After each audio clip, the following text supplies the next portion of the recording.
Hello! Welcome back to another building video. Lego building video specifically. We're getting there. We're part 2 of our United Forces Battleship.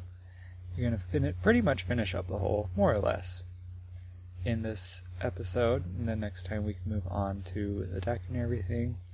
This is take 2. I have already gone through and recorded this whole thing, and then I realized, I found out after that was all done that the audio file was corrupted because there was not enough hard drive space on my computer. So lesson learned. Hopefully, I'll probably do that again, to be honest. It only affects me, so, it's always frustrating to have to redo something, but it's also my fault, so I can't really complain. But yeah, anyway, we're just finishing up the back section here,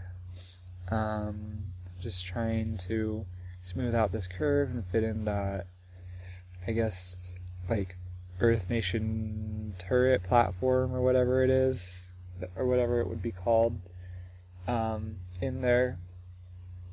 And then we're just going to bring that intersection forward and get all that nice and sewn up. And I struggled quite a bit. I think I messed with it again later off camera, but I did struggle with the transition for like the bottom of this whole section in between the two side out. That's very descriptive. Like the two, since it's a catamaran, it has like two different whole sections on either side, so in the space in between on this end here, I struggled a lot with the transition from this end to the rest of it, that underneath, you know what I'm trying to say, I hope. But anyway, so I struggle with that, and I'm pretty sure I messed with it again more off camera. You can see me like trying my best right here, but in the end there just ends up being a little gap there, which is completely not noticeable, and like it's on the bottom of the back, and like the only way were this to like be a physical model, the only way you'd ever see it is if you physically picked this up and turned it upside down and looked at this bottom very specific back section. So I don't feel too bad that there's a little gap here. Really just trying to convince myself of that, because it's always those little things that bug me about my own models and everything. And you can see I'm deleting, I'll talk about that in a second, but right now we're going to do the bottom hole section. You saw me like trying, in the last episode I was like trying for a little bit to get the shaping down, ended up giving up and just doing it like straight for now. But it was, I think, just the shape of the hole is really cool, and I thought it was really important to implement that. So I ended up figuring it out, thankfully, and I'm just kind of doing these little steps that are offset from each other to accomplish the shape that I'm hoping to accomplish. But yeah, so you saw me delete the guides that I was using to tell me like the size and everything that I'm trying to get, and that's because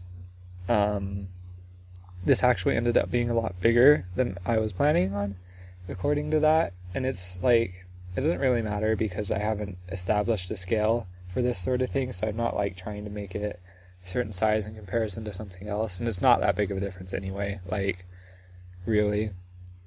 But, so I ended up measuring out like each individual section as I was building it to get the right lengths. And I think I just tended to round up while I was doing that, because the model ended up being a lot longer than it was originally planned to be because of that. So I just had to adjust that, and I just deleted that whole overall guide that I was having for the total length and width, and have put some, and I'll just be using like little smaller ones to help me plan out the rest of the length, since it's pretty much done anyway. So we finished up that side of the whole section. As far as the shaping goes, I think it looks really nice. We have this little indent right here for the propellers so they have a little more room to work.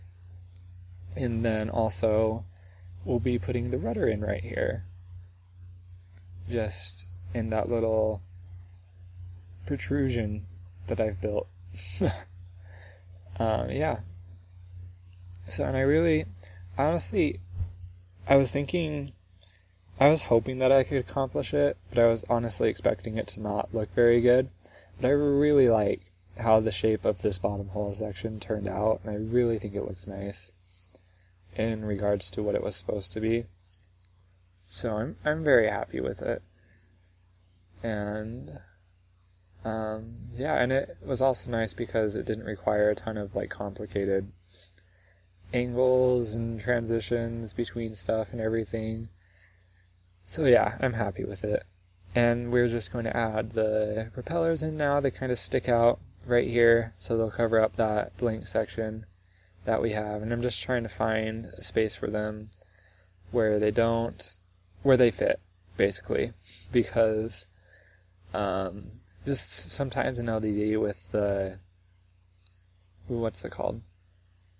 The hitboxes that they have for the models, they aren't like completely accurate to the model, to like the piece itself, just because that would basically be impossible to accomplish.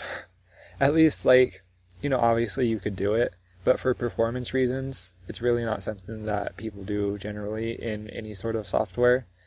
At least where it's not absolutely necessary, like you're gonna die. I mean, like, it's not gonna work if you don't do it, sort of thing. So yeah, especially with like these propeller pieces, like it's just what is it called? I just used the word. The hitbox is just a square, so it doesn't really like conform to the actual shape. So yeah, you just had to accommodate that, and really it's good because that means that we can make sure that there's enough space where they can both spin and they weren't going to run into each other, or they aren't going to run into the hole or anything like that. Yeah, so we're just mirroring this on the other side. Luckily it's pretty easy to do. You just do it in sections, and it's not too much of a pain. Sometimes mirroring stuff in LDD is a huge pain because especially when you're using like wedges and stuff like that, I hate it because you basically like just have to rebuild it, but opposite.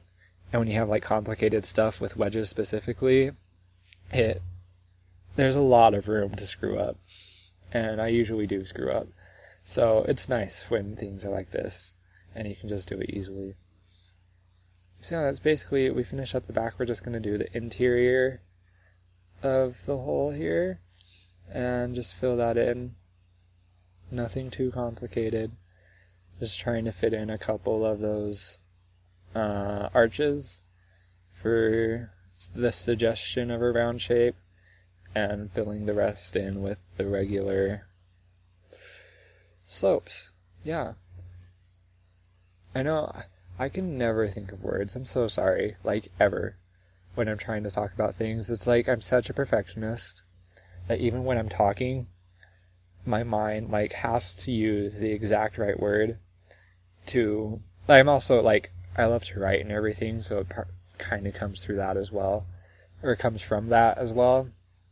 Where, like, it's just like my brain needs to have the exact right word to, see, I'm doing it again, to portray what I'm trying to say in the right way. Yeah, so, yeah, just the perfectionism is in everything. It's a constant struggle. Yeah, we're pretty much done here. We're just doing a little transition between these levels so that it all flows together nicely. I don't remember if I end up changing that or not. I do it differently on the front side. I don't remember if I changed it for the back or if I felt the need.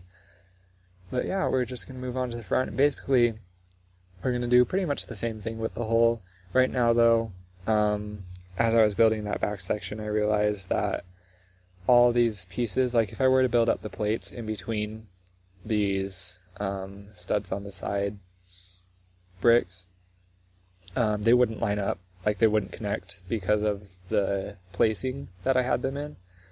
So I just had to fix that, put them in the right place so that they would actually connect should I connect them, Yeah, we're just gonna basically copy over what we did in the back, but we're gonna do it slightly differently just because the front section has a bit of a longer curve to it. It's like, what's the word? It's like more gradual, and it's a little bit differently shaped. So we just changed a couple of like minor things to accomplish that. Nothing too serious.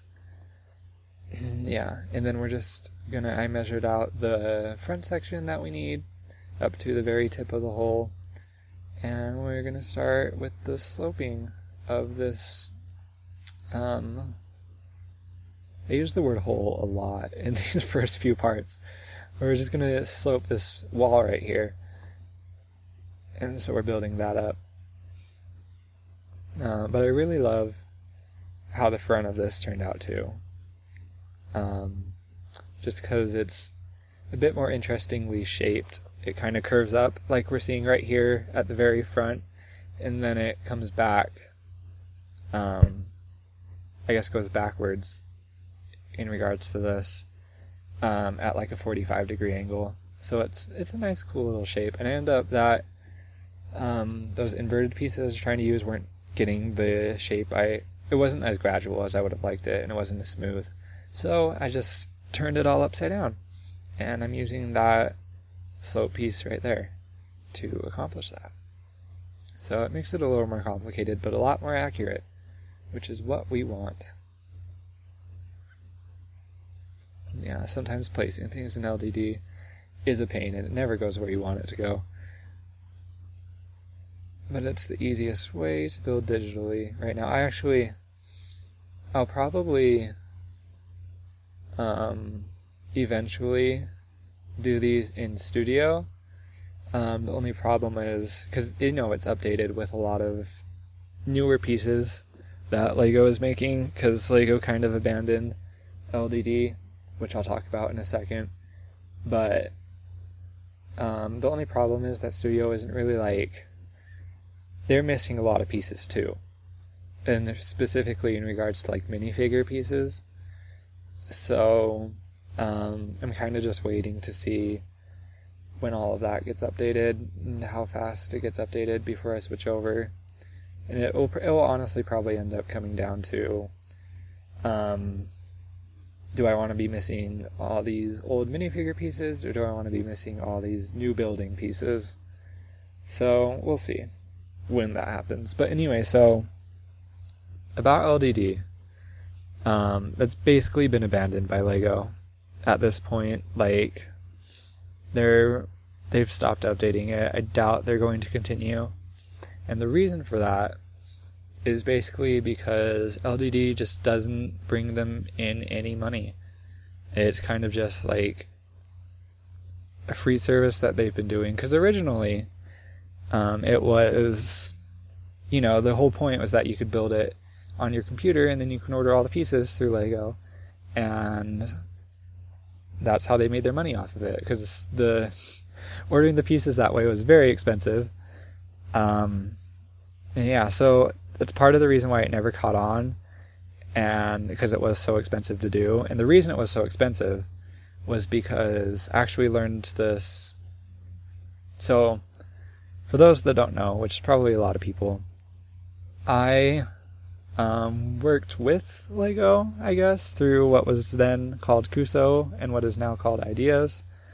I was one of the fans behind the LEGO Minecraft set that came out through Kuso, and I was involved with just the whole website and the beta and everything pretty heavily. But anyway, I was talking to the person who was running Kuso and Ideas at the time, who has now since left the company. But anyway, they were telling me that the reason that LDD kind of they stopped making letting you order the sets was because the way they had it set up was that, you know, it were custom sets, so that they didn't have like machinery that would be able to do it.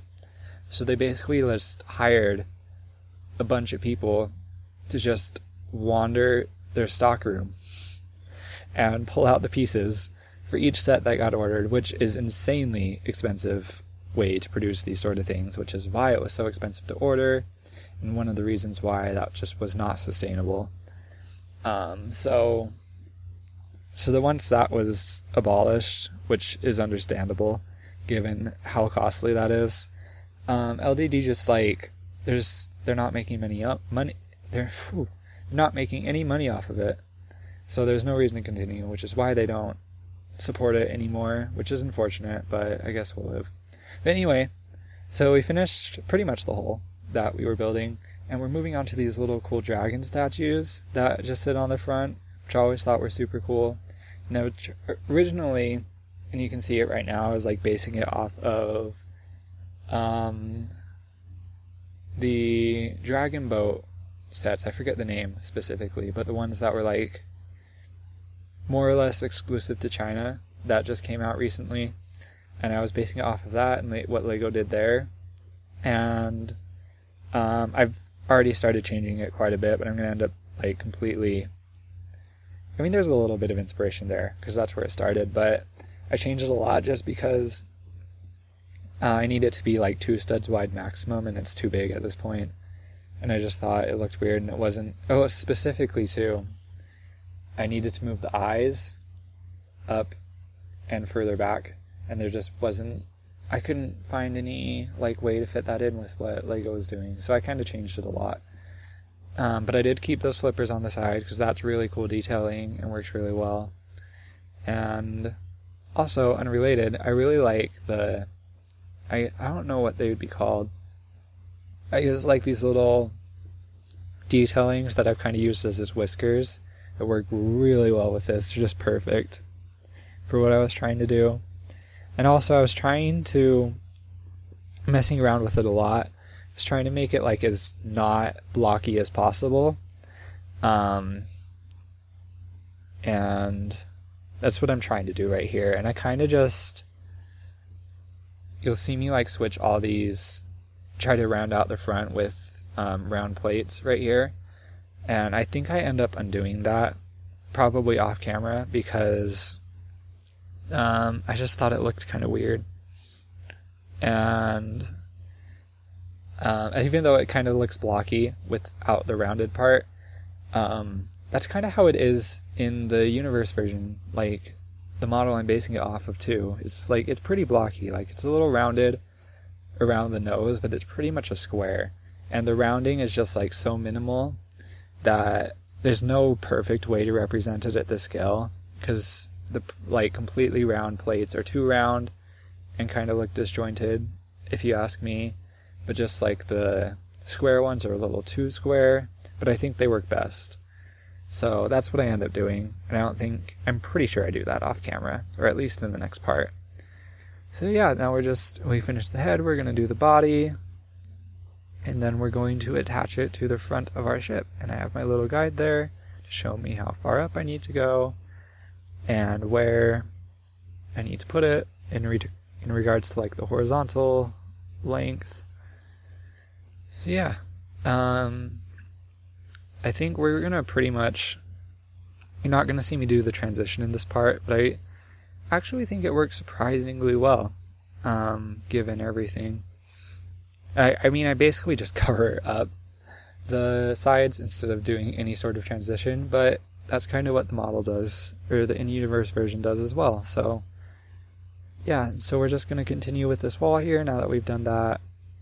And we're going to add another platform for the waterbenders. Take away one of those windows, because there's only supposed to be 2 and not 3. And just a second, we're just going to wait on that for some reason. Yeah, there we go. We took away the window. Yeah, so, and then just building up that wall, finishing it off so it can complete that section. And then we're also going to add a little anchor, which is present in the in-universe model as well, just sticking out the front here on either side. And honestly, like, it's really hard to see, because one, it's small, and two, like, there's not really any good reference material in the series itself for this sort of thing, as in regards to these models.